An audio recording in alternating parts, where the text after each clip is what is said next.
Today, I'm going to show you how to invert an image in Photoshop in just a few simple steps.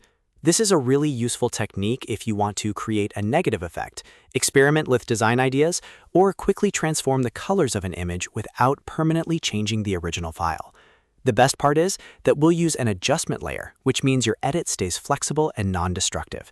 If this tutorial helps you out, be sure to hit the like button and subscribe for more easy Photoshop tips and tutorials. All right, let's jump right in. First, open your project in Photoshop.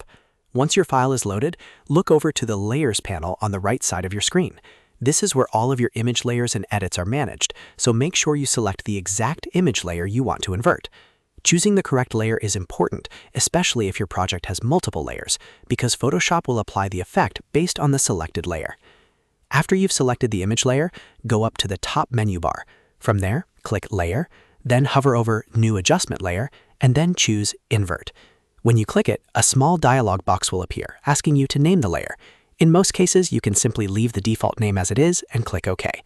Once you confirm, Photoshop will create an invert adjustment layer directly above your image layer. Instantly, you'll see the colors flip into their exact opposites, giving you that inverted or negative look. Because it's an adjustment layer, you can always adjust it later, toggle it on and off, or remove it without damaging your original image. This is one of the easiest ways to experiment with a bold visual effect while keeping your workflow clean and editable. If you want to go a step further, you can also combine this with other adjustment layers, masks, or blending options to create even more creative results. But for a simple invert effect, that's really all you need to do. Now you know how to invert an image in Photoshop quickly and professionally. If this video helped, please give it a like, subscribe to the channel, and turn on notifications so you don't miss the next Photoshop tutorial. Thanks for watching, and I'll see you in the next one.